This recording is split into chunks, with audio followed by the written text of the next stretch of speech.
बहुत ही महत्वपूर्ण प्रश्न है शुरू करने से। स्टार्टअप एंड बिजनेस, इनमें बेसिक फर्क क्या होता है? जो ट्रेनिंग में सीखा वो उसने कहीं बिजनेस को इग्नाइट किया ही नहीं कि यार बेटा नौकरी कर ले, ये बिजनेस हमारे बस की बात तो नहीं। ऐसा आपके साथ हुआ?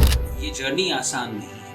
ये भाव रख करके कि नहीं मुझे तो भाई पैसे कमाने हैं, तो मुझे लगता है ऐसे तो आपने मतलब आप तो थ्योरी से ही बाहर चले गए। तो इसके आगे अगर हम अपना स्टार्टअप स्टार्ट करना है किसी को, तो उसके आगे कैसे बढ़ा जाए कि शुरू कहाँ से करें? फियर ऑफ फेल्योर का होना भी बहुत जरूरी है और होप ऑफ सक्सेस का होना ही बहुत जरूरी है। अगर अचानक से आपके पास बहुत पैसा आ गया, बहुत ज़्यादा, तो ऐसी क्या 3 चीज़ें हैं जो आप करेंगे सबसे पहले? बाकी कुछ बचेगा नहीं। तो मेरा तो रिक्वेस्ट यही रहेगा सुनने वालों को कि अपने आप के पैशन को आइडेंटिफाई करें और उसको मैच करने की कोशिश करें।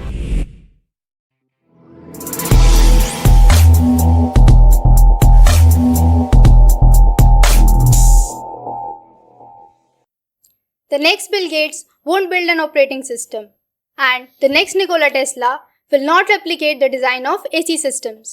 If you're copying these guys, you aren't learning from them. Starting a startup is not just about creating a perfect business model or replicating the existing solutions, but it's about innovation and pushing boundaries.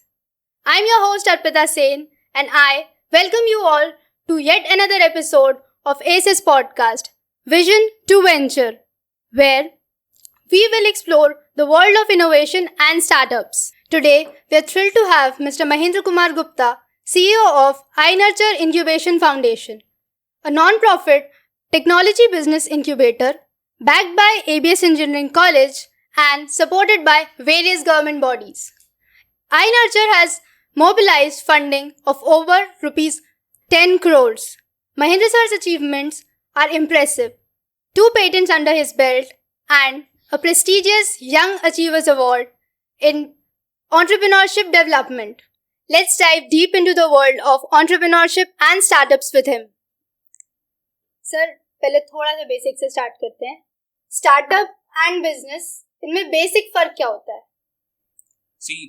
Startups innovation driven होते हैं और business profit driven होता है। Startups में generally हम innovation और उसके value proposition को वेटेज करते हैं, लेकिन बिजनेस में जनरली लोग सिर्फ जो उसका आउटफ्लो है, जो उसका इनकम है, उस पर इवैल्यूएट करते हैं। जो इनोवेशन पैरामीटर है स्टार्टअप्स में आज के समय में वो बदलता जा रहा है।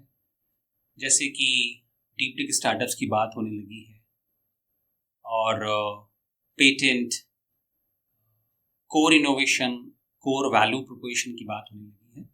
सो बिजनेस माइंडसेट सिर्फ एक ऐसा माइंडसेट है जहाँ पे एंटरप्रेन्योर या ऐसा बोलिए कि बिजनेस पर्सन पैसे कितने आ रहे हैं, कितने कमा रहे हैं, इसको ध्यान रखता है। उसके लिए इनोवेशन और वैल्यू क्रिएशन डजंट मैटर, वो उस पर कोई बहुत ज़्यादा फोकस नहीं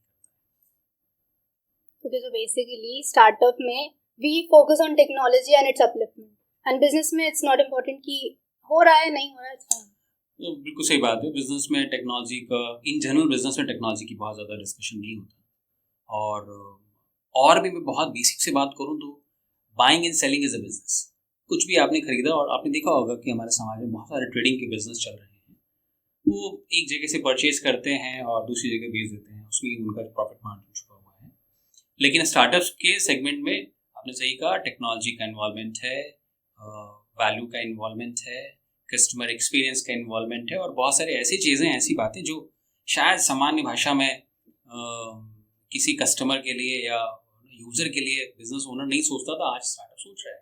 तो सर, आप इतने सालों से इतने सारे बिजनेसेस को मेंटरशिप प्रोवाइड कर रहे हैं, उनको नरिश कर रहे हैं, तो ऐसा कोई एक्सपीरियंस आपने अभी तक किया हो जो आपको अभी तक वो लेसन आपके माइंड में रहा है कि यार ये चीज़ तो तब सीखी थी एंड अभी तक काम आ रही है?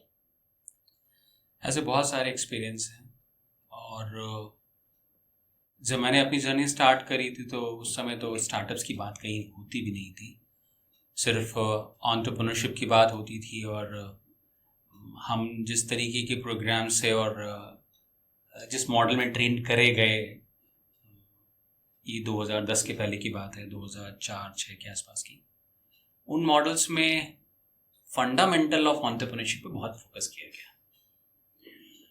मैं आज के समय में जब स्टार्टअप्स को देखता हूँ और जिन्हें हम आज इवैल्यूएट करते हैं, मेंटरशिप करते हैं, मैं उनमें अपने उस एक्सपीरियंस को ज़रूर देख पाता हूँ जहाँ पे हम एक बिज़नेस क्रिएशन की बात करते थे, जहाँ बहुत ज़्यादा टेक्नोलॉजी का इन्वॉल्वमेंट नहीं है और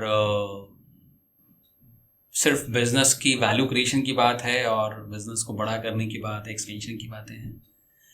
सो उन एक्सपीरियंस में आज के समय का जो मैं अनुभव आपको शेयर कर रहा हूँ वो ये है कि एक स्टार्टअप हमारे समय में आया, जो कि ये बात है 2008 से 10 के बीच की बात है, और यंग बच्चा करीबन 21-22 साल का, फैमिली से कहीं ना कहीं बहुत ज़्यादा सपोर्ट नहीं है कि जाओ और मतलब एंटरप्रेन्योर बनो, बिजनेस करो। कोर इंजीनियरिंग प्रोग्राम पे फोकस था उसका। वो बच्चा सेकेंड ईयर थर्ड ईयर में आया था, उसने कहा कि सर मैं एक सॉफ्टवेयर कंपनी खोलना चाहता हूँ। और 2008 के आसपास सॉफ्टवेयर कंपनी का भी मार्केट काफ़ी अच्छा था। 2008 में जब उसने कहा कि सॉफ्टवेयर कंपनी खोलना, तो हम लोगों का सबसे पहला प्रश्न था, भाई तुम्हारे पास एक्सपीरियंस नहीं है, अनुभव नहीं है, स्किल सेट नहीं है, कैसे अरेंज करोगे, कैसे बिजनेस लेकर के आओगे। तो उसने कहा नहीं सर, आप सिर्फ हमें हेल्प करिए और थोड़ा थोड़ा गाइड करते जाइए, मैं बिजनेस भी ले आऊँगा। और ठीक है, उस बच्चे ने कंपनी स्टार्ट करी और कुछ करीबन पहला ऑर्डर जो मुझे याद है शायद वो 5-6 हज़ार रुपये का वेबसाइट बनाने का उसको मिला था। और इसके बाद उसका विप्रो में सिलेक्शन हो गया। बिज़नेस कुछ बहुत अच्छे चल नहीं रहा था, तो वापस ये हुआ कि नहीं, वापस मैं जाऊंगा और कंपनी ज्वाइन करूंगा। लेकिन कहते हैं ना कि जब एंटरप्रेन्योर अपने आप में इतना प्रोफेशनल तरीके से ग्रूम आउट होता है कि वो उसको किसी और के अंडर में काम करना पसंद आएगा नहीं। वो बच्चा 2011 में विप्रो की ट्रेनिंग करके वापस आया और आकर के वापस उसने बिज़नेस स्टार्ट किया। और वो सारे एक्सपीरियंस और जो ग्राउंड लेवल जो अनुभव थे वो सारे उसने इस्तेमाल करे और उसने बहुत बड़े वेंचर स्टार्ट किया, बिग ट्रीट के नाम से फूड चेन स्टार्ट करी। और इसके बाद आज के डेट में वो प्रॉपर्टी डीलिंग में इंगेज है। काफ़ी एक्सपेंशन किया अपने बिजनेस का मल्टी सेगमेंट्स में। तो एक बड़ा अच्छा अनुभव रहा उस बच्चे के साथ। और भी ऐसे बहुत सारे केसेस हैं, शायद क्वेश्चन छोटा हो जाएगा और मेरा डिस्कशन लंबा हो जाएगा, लेकिन हाँ ये ज़रूर है कि ये सारे जो अनुभव है वो ग्राउंड लेवल के वो अटैच रहे उसके साथ। अब कहीं ना कहीं उनके जो एक्सपीरियंस है कंपनी ज्वाइन करने के बाद, वो उन्हीं के स्टार्टअप में उनकी हेल्प की उसने। बिल्कुल बिल्कुल बिल्कुल, बहुत कुछ आप सीखते हैं। ऐसा नहीं कि नौकरी करने में आप सीखते नहीं हैं, बहुत से लोग जाते हैं नौकरी करने के लिए। अर्ली स्टेज में अच्छा बॉस मिलना बहुत ज़रूरी है। कई बार जॉब में अच्छे बॉस मिल भी जाते हैं, तो ज़रूर काम है। सर, आप भी एक टेक्निकल बैकग्राउंड से बिलोंग करते हैं, तो आपने अपनी डोमेन कैसे स्विच की? What spark your interest in this? मैंने 2004 में जब मैंने अपना मास्टर प्रोग्राम कंप्यूटर एप्लीकेशन में कंप्लीट किया, तो मेरा कोई इंटरेस्ट इस तरीके का काम करने का नहीं था, ना ही मैंने कोई ऐसी पढ़ाई लिखाई करी थी। मैं अपने मास्टर प्रोग्राम में अपने कुछ टीचर से ज़रूर सुनता था कि वो मुझे ऐसा बोलते थे कि महेंद्र तुम बिज़नेस डोमेन में अच्छा फिट हो सकते हो, लेकिन मुझे कभी ऐसा रियलाइज़ नहीं हुआ। मैंने 2006 में पहली बार एंटरप्रेन्योरशिप वर्ड सुना, और उस समय मैं एक प्राइवेट इंजीनियरिंग कॉलेज में था, और out of box without any my own interest मेरे बॉस ने मुझे एक एंटरप्रेन्योरशिप प्रोग्राम में भेजा, जिसके लिए पहले तो मैं उनको बहुत क्रिटिसाइज़ करता था, लेकिन अब जब मैंने काम किया इस डोमेन में तो मैं उनका शुक्रिया करता हूँ, उन्होंने मुझे ऐसी जगह भेजा। 2006 में जब मैं पहली बार प्रोग्राम में गया, एंटरप्रेन्योरशिप मैंने सीखा, सुना, तो कुछ इंटरेस्ट आया। और फिर उसके बाद में जो रूटीन काम करता था मैं, जैसे कि जो एकेडमिक प्रोग्राम हैंडल करना होता, तो मैंने वो सारे काम 6 महीने 7 महीने 8 महीने तक मैंने वो सारे काम किए। पैरेलल विद मैंने बहुत सारा एंटरप्रेन्योरशिप के बैकग्राउंड में, उसके कंटेंट में मैंने स्टडी किया, कई सारी किताबें पढ़ी, ये समझा कि एक्चुअल में ये है क्या। क्योंकि जो ट्रेनिंग में सीखा वो उसने कहीं बिजनेस को इग्नाइट किया ही नहीं। बहुत ना देर बाद वो बिजनेस का सेंस है, लेकिन हाँ मुझे ये सेंस आ गया कि एंटरप्रेन्योरशिप जो है और पैरेलल विद इनोवेशन, ये दोनों ही इकोनॉमी के मतलब व्हील्स होंगे ग्रोथ के। और इसके बेसिस पे ही मैंने 2008 में अपने प्रोफेशन को पूरी तरीके से एकेडमिक कल्चर से चेंज करके पूरी तरीके से एकेडमिक इंक्यूबेटर प्रोग्राम में ट्रांसलेट कर लिया। और मैं शायद उस समय शायद बेस्ट चॉइस था उस इंक्यूबेटर के लिए, जिसके पास टेक्नोलॉजी की अंडरस्टैंडिंग थी और बिजनेस का सेंस था और एंटरप्रेन्योरियल बिहेवियर था। जैसे आपने कहा कि आपने अपनी डोमेन चेंज करने में बहुत प्रॉब्लम्स आई आपको, तो मेजर प्रॉब्लम घर से ही आती है। सबसे बड़ी प्रॉब्लम घर वाले बोलते हैं, एक टिपिकल मिडिल क्लास माइंडसेट है कि यार बेटा नौकरी कर ले, ये बिजनेस हमारे बस की बात तो नहीं। ऐसा आपके साथ हुआ था? पहला चीज़ तो कि मैं जॉब में ही था, बट हाँ मैं एक डिफरेंट तरीके की जॉब था, बहुत अलग जॉब है ये जो आज भी मैं कर रहा हूँ। तो हम एक सेमी कॉर्पोरेट मॉडल में हैं विद इन द इंस्टीट्यूशन, हम एक कॉर्पोरेट कल्चर में काम कर रहे हैं। रही बात जो आपने प्रश्न है उसका मैं आंसर करना चाहूँगा कि मैं बिजनेस तो नहीं यहाँ कर रहा हूँ, यहाँ बहुत सारे इंटरप्राइजेज हैं आज भी इस इंक्यूबेशन प्रोग्राम में, इंक्यूबेशन सेंटर में, लेकिन उनके साथ पूरी तरीके से बिजनेस डीलिंग चल रही है। सो इंक्यूबेटर अपने आप में एक बिजनेस है, ऑल्दो मेरी जॉब उसको as a job owner, as a CEO मुझे उसको एग्जीक्यूट करना मेरा टास्क है, लेकिन ये अपने आप में एक इंटरप्राइज है। सर, हमारे गुप्त सूत्रों से हमें पता चला है कि you are working on a book with the title 2 Hour Entrepreneurs। उसके बारे में आप कुछ बताएंगे? देखिए 2 Hour Entrepreneurs जो है ये एक इंजीनियरिंग कल्चर से एक थॉट प्रोसेस काफ़ी समय पहले आया था। और वो थॉट प्रोसेस ये था कि शायद इंजीनियरिंग प्रोग्राम में बहुत सारे ऐसे बच्चे हैं जिनके पास एंटरप्रेन्योर बनने का थॉट है, और वो बहुत सारा डिस्कशन भी करते हैं अपने कलीग्स के साथ, अपने फ्रेंड्स के साथ कि मैं एक वेंचर बना सकता हूँ, या हम इस आइडिया पे काम कर सकते हैं, इसमें कुछ बिजनेस है, इसमें प्रॉफिट कमा सकते हैं। ऐसी बहुत सारे डिस्कशन जार्गन्स वो यूज़ करते हैं, कैंटीन में करते हैं, हॉस्टल्स में करते हैं, कई बार क्लासरूम में भी ऐसा डिस्कशन होता है, लेकिन वो डिस्कशन कभी कन्वर्ट नहीं होता रियल वेंचर में। और इसके बहुत सारे रीज़न हो सकते हैं। मैंने प्रयास किया है इस 2 Hour Entrepreneur में कि अपने उस पूरे अनुभव को, और बच्चों के लिए जो उसको रीडर है, जो इसका टारगेट ऑडियंस है, जो इसका रीडर है, वो उनके लिए भी कि वो इसको पढ़ने के बाद अपने आइडियाज़ को कन्वर्ट कर पाएँ और फर्स्ट वेंचर की तरफ जा सकें। ऐसा मेरा एफर्ट है उस बुक को लिखने में। सोच तो सब लेते हैं, इम्प्लीमेंट सब नहीं कर पाते। करेक्ट। सर, जब भी हम कुछ नया स्टार्ट करते हैं जी, तो हमेशा एक डर होता है, एक डिफेंस मैकेनिज्म हम कह सकते हैं कि 2 चीज़ें आती हैं हमारे माइंड में, उसको हम फिलॉसफीज कह सकते हैं, कॉन्ट्रडिक्टरी होती हैं कि करोगे नहीं तो सीखोगे कैसे, सीखोगे नहीं तो करोगे कैसे।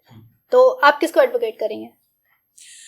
देखिए, fear of failure and hope of success, ये साइकोलॉजी में ये बताया गया, और हम लोग अपनी एंटरप्रेन्योरियल ट्रेनिंग में ये सब चीज़ें कवर करते हैं। फियर ऑफ फेलियर का होना भी बहुत ज़रूरी है, और होप ऑफ सक्सेस का होना भी बहुत ज़रूरी है। अगर आपके अंदर से डर खत्म हो जाए कि आप फेल भी हो सकते हैं, तो शायद आप पढ़ाई नहीं करेंगे।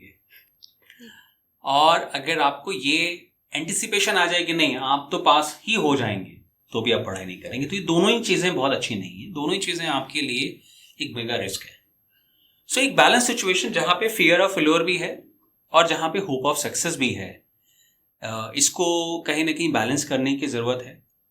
और ये कब आता है, इसके लिए एक सही उद्यम का, स्टार्टअप्स का गोल का चुनाव करना बहुत ज़रूरी है, जो आपको चैलेंज करे, जो आपको मोटिवेट करे कि उसको अचीव करने के लिए आप अपना एफर्ट करें। तो मोटिवेशन कैसे लाई जाए, मतलब कोई से स्पेसिफिक प्रोसेस होता है? देखिए, कोई मार्केट में ऐसा कैप्सूल तो नहीं आता है। मोटिवेशन लाने का तरीका सिर्फ इतना ही है कि जो आपका पैशन है, उस पैशन को कहीं आप कनेक्ट कर पाएं अगर अपने इंटरप्राइजिंग गोल के लिए, तो ये बहुत अच्छा है। और वर्ल्ड में हर व्यक्ति को की डिमांड आप ना मतलब शायद मैच नहीं कर पाए, लेकिन हाँ उनमें से कुछ लोगों की डिमांड आप अपने पैशन से मैच कर सकते हैं। मैं एक एग्जांपल देता हूँ, जैसे कोई गिटारिस्ट है तो बहुत से ऐसे लोग होंगे जिनको गिटार सीखने का शौक होगा। बहुत सारे ऐसे मैथ्स के प्रोफेसर हैं जो कि पढ़ाना चाहते हैं, और बहुत सारे ऐसे बच्चे होंगे जो पढ़ना चाहते हैं, अच्छा मैथ्स पढ़ना चाहते हैं। ये पैशन अगर मैच कर जाए आपके किसी कस्टमर से, क्लाइंट से, तो इससे बड़े बिजनेस मॉडल नहीं हो सकता। मेरा तो रिक्वेस्ट यही रहेगा सुनने वालों को कि वो अपने आप के पैशन को आइडेंटिफाई करें और उसको मैच करने की कोशिश करें। अब हम इतनी बिजनेस की बात कर रहे हैं तो एक काम करते हैं, उसकी ABCD भी जान लेते हैं। So for that we have a very first game which is कुछ बिजनेस सीख लेते हैं। सर, इस गेम में we have some terms for you जी, एंड वी वांट कि आप उन्हें एक लेमन लैंग्वेज में to a newcomer explain करें कि इजी से इजी वो समझ जाए बस कि ये होता है। जी sir, so let's start. So the first word is angel investor. Angel investor जो कि एक ऐसा व्यक्ति जो कि पैसा भी देता है और साथ में बहुत सारी मेंटरशिप देता है, ये एंजल इन्वेस्टर है। मतलब एक तीर से दो निशाने जी। And so the next one is value of death.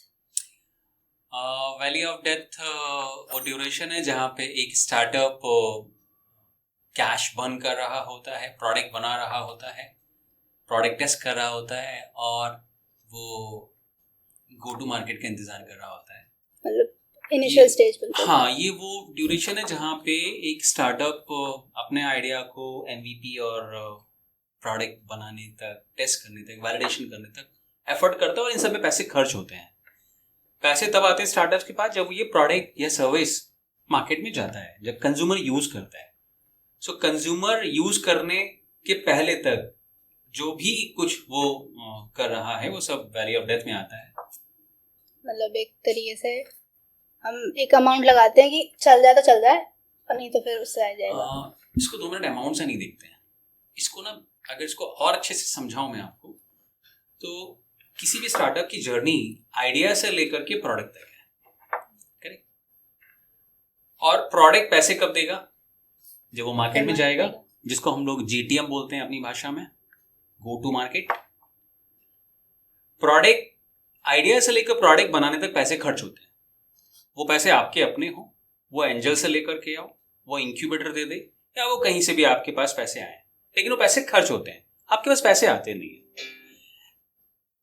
जब आपका प्रोडक्ट मार्केट में पहुंच जाता है और कंज्यूमर पे करना स्टार्ट करता है, तब आपके पास पैसे आते हैं। और इस ड्यूरेशन में बहुत सारे एफर्ट, एनर्जी स्टार्टअप्स का खर्च होता है, और कई बार स्टार्टअप इस ड्यूरेशन में जो उनकी रिक्वायरमेंट उसको मीट आउट नहीं कर पाते हैं और स्टक कर जाते हैं। लेट्स से कि जैसे कि वो राइट समय पे प्रोडक्ट बनाने के लिए पैसे नहीं लेकर आ पाए, या फिर को फाउंडर छोड़ करके चला गया, या फिर आपका जो मेन कंपोनेंट था आपके प्रोडक्ट का वो इंपोर्ट कर रहे थे और किसी वजह से नहीं आपके वो अवेलेबल है। तो ऐसे बहुत सारे रीज़न होते हैं जिसमें कि स्टार्टअप्स के क्लोज होने की चांसेस जो हैं ज़्यादा होते हैं, इसलिए इसको वैल्यू ऑफ डेथ कहते हैं। सर, आपने अभी उसमें मेंशन किया था MVP, वो टर्म क्या है? MVP एक मिनिमल वाइबल प्रोडक्ट है, और मिनिमल वाइबल प्रोडक्ट का मतलब ये है कि एक फाइनल प्रोडक्ट जो आप या कोई स्टार्टअप्स अपने कस्टमर को देना चाहता है, उससे पहले एक मिनिमम रिक्वायरमेंट कस्टमर क्या एक्सपेक्ट करता है। उदाहरण के तौर पे आप ऐसा समझिए कि जब आपके घर में जोमेटो का डिलीवरी होता है तो आप क्या एक्सपेक्ट करते हैं? एक तो ये कि आपने जो ऑर्डर किया है, जो मंगाया है, वो आए, और एक सही पैकेजिंग में आए। इससे ज़्यादा आप कुछ एक्सपेक्ट नहीं करते हैं, सही प्राइसिंग में आए। लेकिन अगर मेरा प्रोडक्ट या जोमेटो का जो आप जो यूज़ कर रहे हैं ऐप, वो आपको ट्रेस करने का, ट्रैक करने का, और कौन आ रहा है, इवन आपकी सोसाइटी में आने से पहले आप उसको अप्रूवल दे सकते हैं। तो ये बहुत सारे ऐसे फीचर्स हैं जो प्रोडक्ट में आपने ऐड किए हैं, लेकिन मिनिमम कस्टमर रिक्वायरमेंट के हिसाब से शायद ये रिक्वायरमेंट नहीं थी। तो जो फर्स्ट वर्जन को स्टार्टअप बनाता है उसको हम MVP के रूप में देखते हैं, और ये एक स्टेज है जिसे स्टार्टअप्स को क्रॉस करनी होती है अपने प्रोडक्ट में, और इसके बाद वो प्रोडक्ट फुल फ्लेज्ड प्रोडक्ट हो जाता है। So, sir, the next word is deep tech startup. ये वर्ड बहुत फेमस हो चुका है अब, और पिछले कुछ महीनों में क्योंकि हमारी सरकार के कुछ लोगों ने भी इस पे बात करना स्टार्ट किया, और ये बात जेन्युइन भी है। एक्चुअली में गवर्नमेंट ऑफ इंडिया ने एक deep tech startup policy, national deep tech startup policy launch किया है, और सुनने वालों को मैं बोलूँगा कि वो जाकर के national deep tech startup policy को जरूर देखें और पढ़ें। डीप टेक स्टार्टअप्स की बात इसलिए हो रही है अब इंडिया में क्योंकि हमने आज तक या अभी तक जो हमारे हाई वैल्यू स्टार्टअप्स हैं, वो अगर उनकी आप इंटेलेक्चुअल प्रॉपर्टी इवैल्यूएशन करने जाएंगे तो बहुत खास कोई बहुत चीज़ आपको नहीं मिलेगी। जैसे हमने उबेर को रिप्लेस किया ओला से, यहाँ पे ओला को किसी और ने रिप्लेस कर दिया ना किसी और प्रोडक्ट से, उसको किसी और ने रिप्लेस कर दिया, तो स्विगी को रिप्लेस कर दिया जोमेटो ने। तो बहुत सारे ऐसे रिप्लेसमेंट अवेलेबल हैं जेनरिक स्टार्टअप्स में। लेकिन जब ये डीप टेक हो जाता है और high end of technology with intellectual property right generation जब इन्वॉल्व होता है, तो ये प्रोडक्ट ईजियर नहीं हो जाता। इसको रिप्लेस करना इतना आसान नहीं है, इसका डुप्लीकेट बनाना इतना आसान नहीं है, और यही जो है सस्टेनेबिलिटी देता है।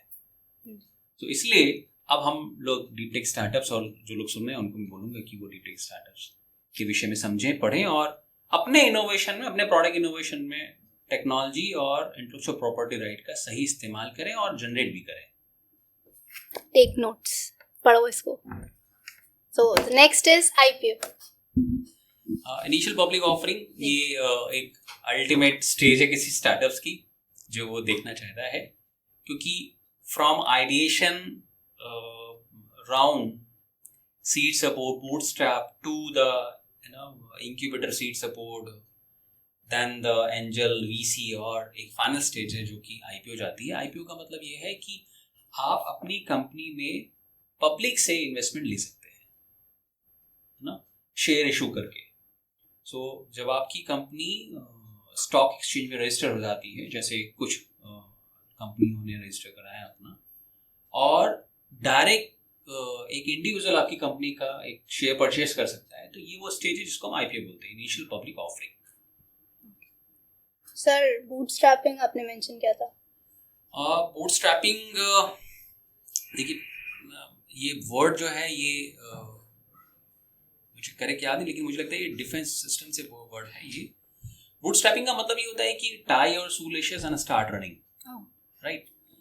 सो रेदर वेट फॉर समवन की वो कोई आएगा और आपको पैसे देगा, आपको मेंटरशिप देगा और आपको बहुत सारी चीजें देगा, आप के पास जो कुछ भी है ना, रिसोर्सेज, उसमें पैसा भी इन्वॉल्व है, उसको लगाइए और स्टार्ट करिए। ये बूटस्ट्रैपिंग है। बर्न रेट, बर्न रेट जो है ये कैश बर्निंग है। जब आपका स्टार्टअप प्रॉफिटेबल नहीं हो रहा होता है, ब्रेक इवन पॉइंट से कम आप कमा रहे होते हैं, और आप या तो अपना पैसा बर्न कर रहे हैं या फिर इन्वेस्टर का। सो ये जो बर्निंग है इसी को बर्न रेट बोलते हैं। Okay, the next is CAC, CAC, customer acquisition cost. एक कस्टमर को एक्वायर करने के लिए आपको बहुत सारा एफर्ट करना पड़ता है, आपको ऑनलाइन ऑफलाइन मार्केटिंग एफर्ट करना पड़ता है, और कई बार हमें कुछ और एड ऑन एफर्ट करने पड़ते हैं कस्टमर को ऑनबोर्ड करने के लिए। और ये जो एफर्ट है ये इन सेंस ऑफ कहीं ना कहीं कैश का एक्सपेंसेस है। सो एक कस्टमर को मुझे लाने में मुझे जो भी पैसे खर्च करने पड़ते हैं हम उसको cost of customer acquisition cost बोलते हैं। सो अच्छा स्टार्टअप वो होता है जहाँ पे कस्टमर एक्विजिशन कॉस्ट कम हो। जब हम फाइनेंशियली स्टार्टअप्स को इवैल्यूएट करते हैं तो हम लोग ये देखते हैं कि मतलब मुझे कितना पैसे खर्च करने पड़ रहे हैं कस्टमर को आने के लिए, फिर मेरा रिटेंशन क्या है कस्टमर का। अगर मेरा रिटेंशन रेट पुअर है इसका मतलब मेरी कस्टमर एक्विजिशन कॉस्ट बढ़ेगी।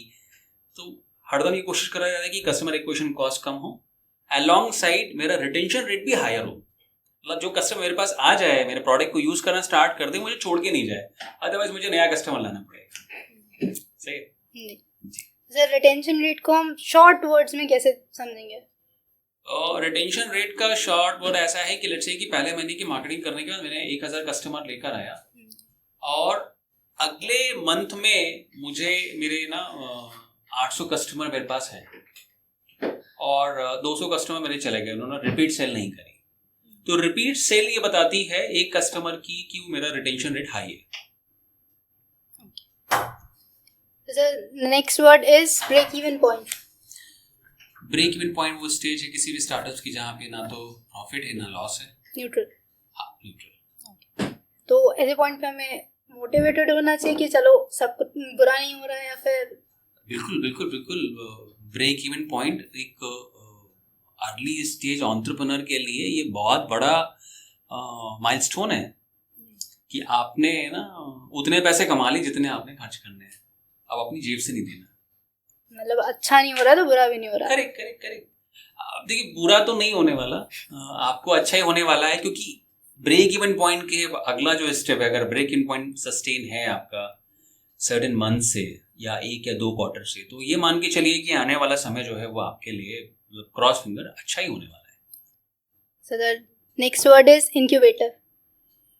इंक्यूबेटर वर्ड जो है ये मेडिकल टेक्नोलॉजी से या मेडिकल हेल्थ केयर इंडस्ट्री से लिया गया है, जहाँ पे जब भी कोई न्यूली बॉर्न बेबी किसी वजह से मतलब आइदर प्री मेच्योर है या कोई इन्फेक्शन है या कोई और क्रिटिकल सिचुएशन है जिसकी वजह से उसको डॉक्टर्स उसे सजेस्ट करते हैं या उसको इंक्यूबेटर मशीन में रखते हैं।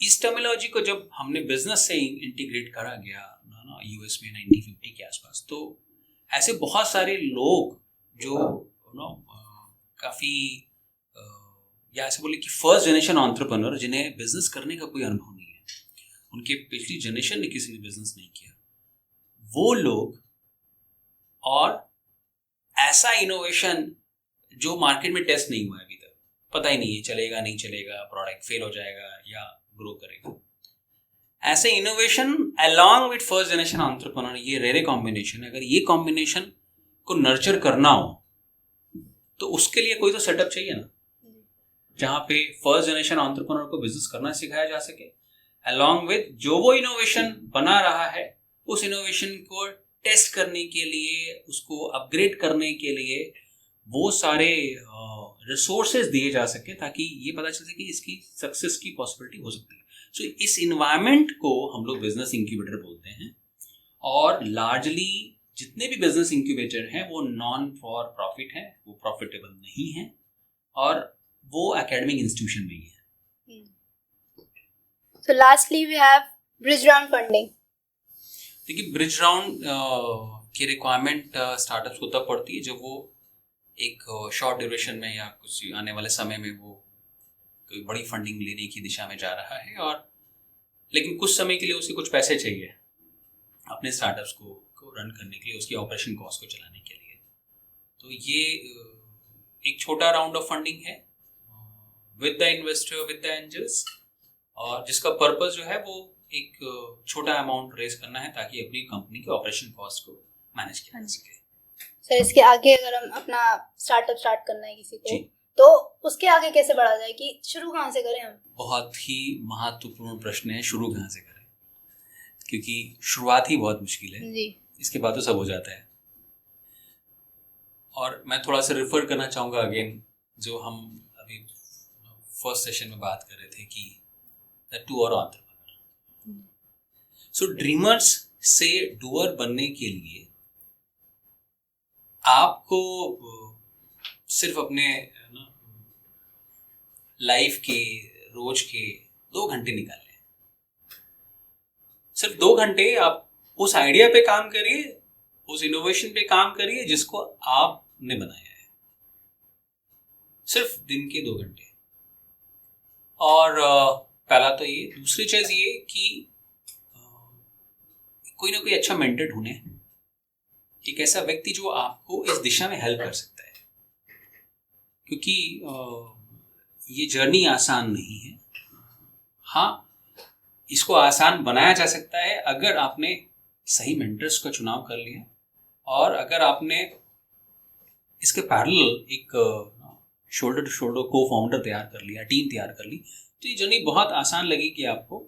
सफलता और असफलता तो मार्केट डिसाइड करेगा, लेकिन हाँ, शुरुआत करने के लिए इतना छोटा सा अरेंजमेंट आप कर लें और आगे बढ़ जाए। तो बिजनेस स्टार्ट तो हो गया एंड टीम तैयार होने के बाद कभी कभी सर ऐसा होता है कि चल गया, बिजनेस हो गया, अच्छे से चल रहा है, चलते चलते बिजनेस टीम में ही कुछ इश्यूज आ जाते हैं, ईगो क्लैशेस हो जाते हैं, एक पार्टनर को ज़्यादा फेम मिलने लगता है, दूसरे को रिकग्नाइजेशन नहीं मिलती है, तो उससे बहुत प्रॉब्लम्स आती हैं। उसको कैसे फेस किया जाए? देखिए, ये प्रॉब्लम उन स्टार्टअप्स में ज़्यादा आती है जिन्होंने फाउंडर को फाउंडर एग्रीमेंट नहीं किया है। डे 1 जिस दिन आप अपने बिजनेस आइडिया पर डिस्कशन स्टार्ट करते हैं, मैं सबको रिकमेंड करता हूँ कि you know work by drafting A founder को फाउंडर एग्रीमेंट। शुरुआत में कुछ हम लिखते ही नहीं है और हमें लगता है सब तो डिस्कशन हो गया है और ये करेगा और फाउंडर ये करेगा, को फाउंडर ये करेगा, और इससे हम आगे बढ़ जाते हैं। समस्या तब आती है जब आपके स्टार्टअप को पैसा मिलता है या आप पैसे कमाने लगते हैं या वो एक ब्रांड बनने की तरफ मुड़ जाता है। बस यहीं से चीज़ों में ना लोगों में बदलाव आना स्टार्ट होता है।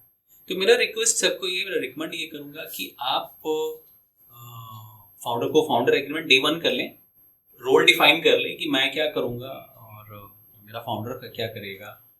क्लैरिटी ऑन पेपर बहुत ज़रूरी है और यही कॉन्फ्लिक्ट को रिजॉल्व करने का सिर्फ यही तरीका है। जो अगर क्लैरिटी ऑन पेपर होगा तो कोई शायद ये क्लेम ही नहीं करेगा कि मुझे ये चाहिए, क्योंकि मुझे अपना रोल पता है, मुझे क्या करना है। सर, आपने अपने एक्सपीरियंस में कभी ऐसा कोई बिजनेस या स्टार्टअप देखा हो जिसमें इन्हीं कॉन्फ्लिक्ट की वजह से उसकी परफॉर्मेंस गिर गई हो?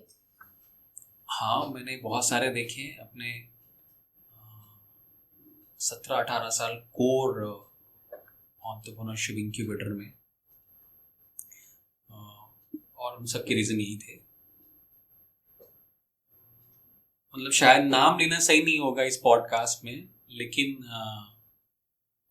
एक सप्लाई चेन में एक इंटरप्राइज थी, बहुत अच्छी कंपनी थी और उनका टर्नओवर भी मान के चलिए कम से कम 18-19 करोड़ के क्रॉस कर चुका था।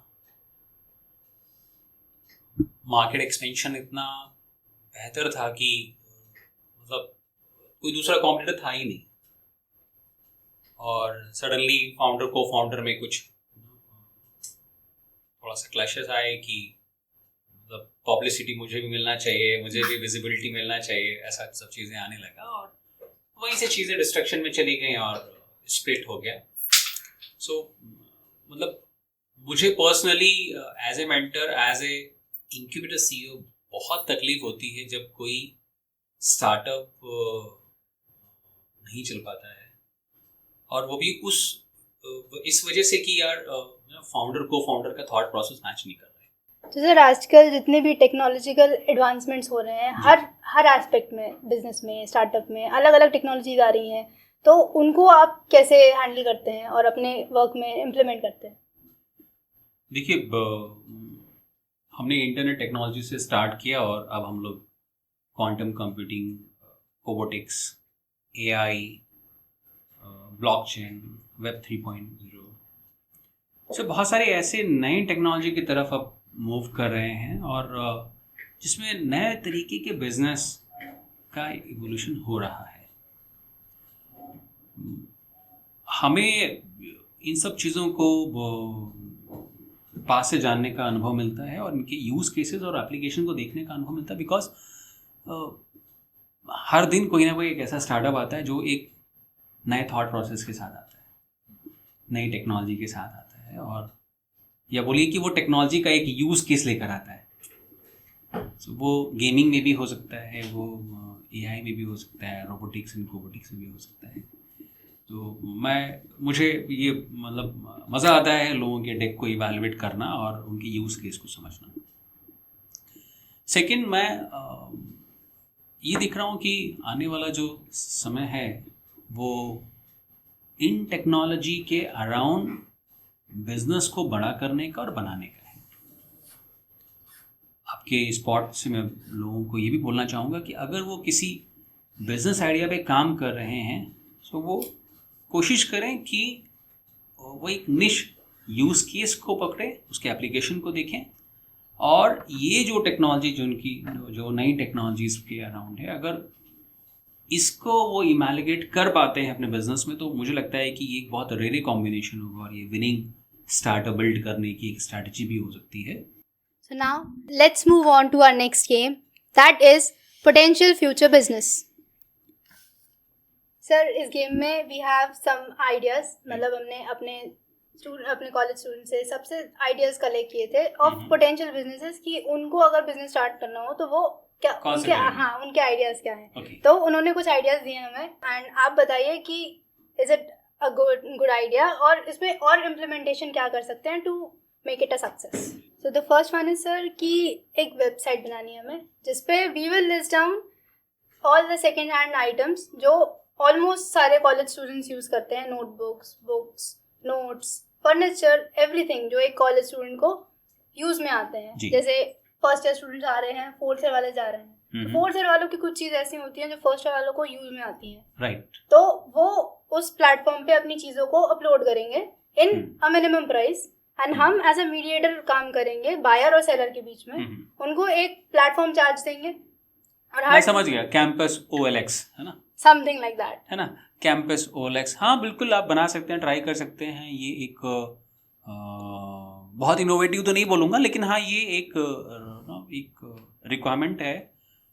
आने वालों को भी कुछ ना कुछ आइटम चाहिए और जाने वालों को अपना सोल्ड आउट करना है, तो बिल्कुल हो सकता है. इसमें आप क्या वैल्यू प्रोविजन लेकर के आ सकते हैं, इन सेंस ऑफ आप इसको मोनेटाइज कैसे करेंगे, इन सेंस ऑफ इसका मार्केट साइज कैसे बड़ा करेंगे, इन सेंस ऑफ इसमें रेवेन्यू स्ट्रीम क्या क्या और ओपन कर सकते हैं आप. तो ये कुछ चीज़ें उनको देखनी पड़ेंगी. मैं रिक्वेस्ट करूँगा कि आप एक बार बिजनेस मॉडल कैनवा ट्राई करिए, उनको डिज़ाइन करें, तो आपको शायद थोड़ा सा ज़्यादा आइडिया हो जाएगा.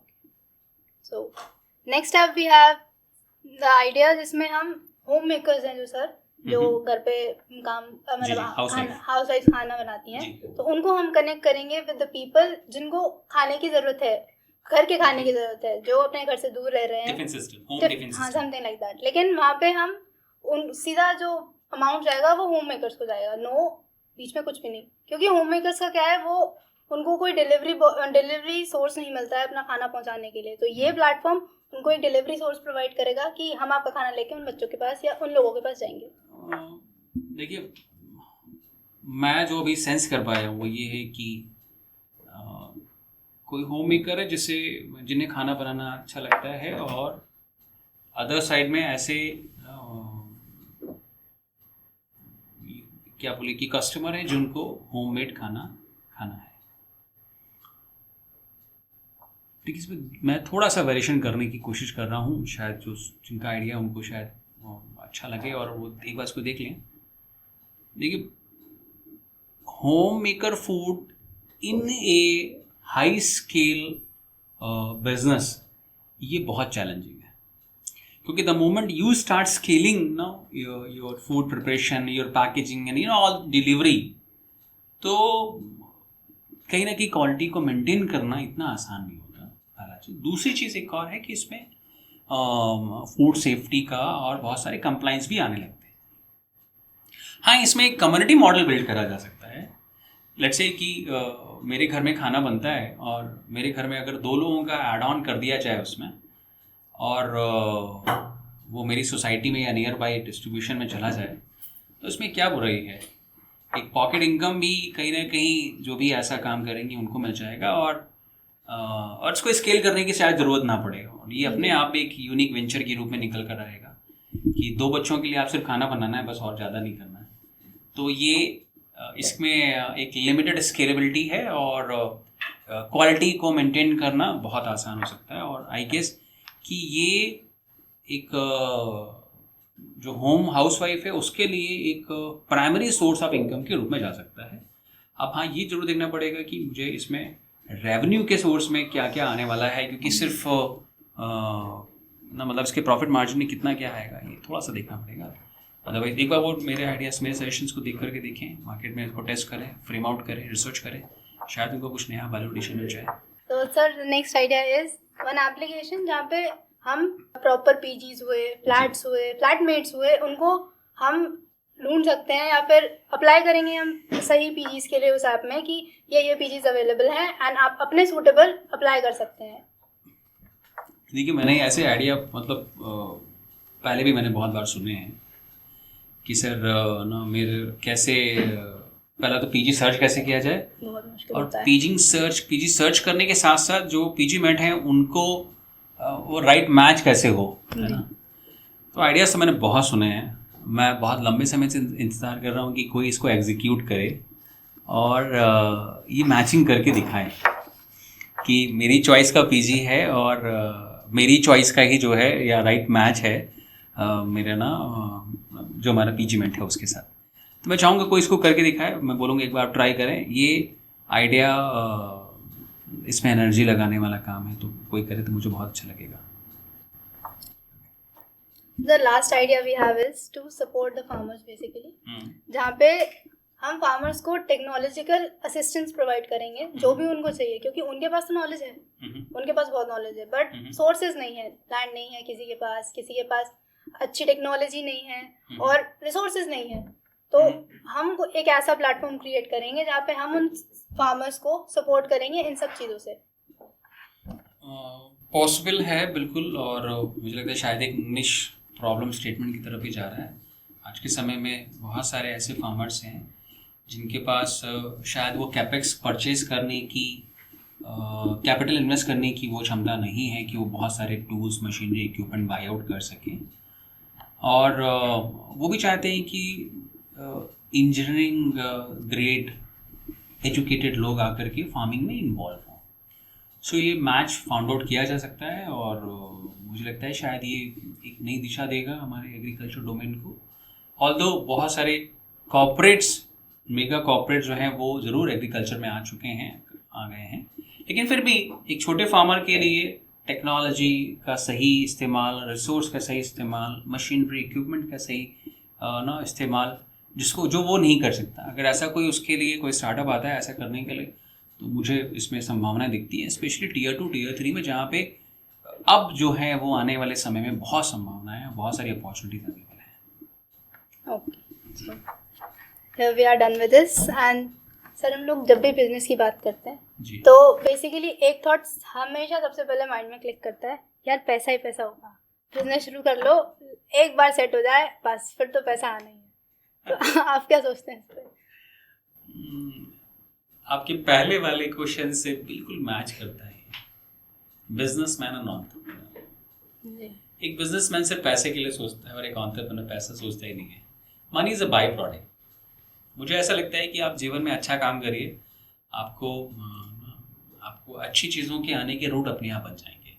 बिजनेस में भी वैसे ही है, आपने अगर कोई अच्छा प्रोडक्ट सर्विस बनाया है जो किसी के लिए उसकी प्रॉब्लम को सॉल्व कर रहा है, तो कस्टमर अपने आप दे करके जाएगा पैसा। पहला चीज़ ये भाव रख करके कि नहीं मुझे तो भाई पैसे कमाने हैं, तो मुझे लगता है ऐसे तो आपने मतलब आप तो थ्योरी से ही बाहर चले गए। So remain in a centre where you want to serve a customer, you want to solve a customer's pain and problem. Money is a byproduct, पैसा अपने आप आ जाएगा। सर हाइपोथेटिकल है वैसे तो थिंकिंग, लेकिन अगर अचानक से आपके पास बहुत पैसा आ जाए, बहुत सारा, तो ऐसी क्या 3 चीज़ें हैं जो आप करेंगे सबसे पहले? मैं बहुत सारा पैसा तो स्टार्टअप्स में इन्वेस्ट कर दूंगा। Business mind, true business mind. और इसके बाद मुझे लगता और मेरी कोई बहुत ख्वाहिश नहीं है। कुछ हाँ सोशल सेगमेंट में जा कर के कुछ करना चाहता हूँ, जिसके लिए मैं कुछ एफर्ट भी करने की कोशिश कर रहा हूँ कि इंडिया में बहुत सारे ऐसे लोग हैं जिनके पास बहुत अच्छे आइडियाज़ हैं और वो लोग उस शहर तक पहुँच ही नहीं पाते। मेरा थॉट है कि मैं टियर 2 और स्पेशल रूरल एरियाज़ के ऐसे इनोवेटर्स को पता करूं या अपने प्रोग्राम्स में लेकर के आऊँ, जिनको मैं हेल्प कर पाऊँ इस मशीनरी से, इस इक्विपमेंट से, इस इंफ्रास्ट्रक्चर से, या ये इंफ्रास्ट्रक्चर वहाँ पहुँचे जहाँ से रियल इनोवेशन एंड क्रिएटिविटी हो रही है और जहाँ ऐसे लोग बैठे हुए हैं। सो पैसा 2 ही जगह लेकर के जाऊंगा और बाकी कुछ बचेगा तो बीवी को दे दूंगा। इम्पोर्टेंट है। तो थैंक यू सर। कैसे लग रहा है सर आपको हमारे पॉडकास्ट पे आके? बहुत मज़ा आया। एसिस का बहुत अच्छा प्रयास है और आपने ऐसा विचार किया कि एंटरप्रेन्योरशिप और स्टार्टअप्स में बात करनी चाहिए और मुझे लगा बड़ा काबिल तारीफ़ आपका एफर्ट है और आपके माध्यम से हमें भी कहीं ना कहीं अपनी बात लोगों तक पहुंचाने का और स्पेशली इनोवेशन एंटरप्रेन्योरशिप की बात युवाओं तक लेके जाने में बहुत मदद मिलेगी। और मैं चाहूँगा कि ऐसे प्रोग्राम्स आप करते रहें, आपके प्रोग्राम में फिर से आने का मौका मिले। इससे बेहतर और सौभाग्य क्या होगा। Huge thanks to Mahendra sir for joining us and dropping knowledge bombs and sharing his expertise with us. And thank you so much for this lovely audience for tuning in and joining our conversation. Remember, you have to think out of the box to end up in that 1% people who succeed. That's a wrap, but not the end. Please like, share and subscribe. And until then, keep shining, keep slaying and be motivated.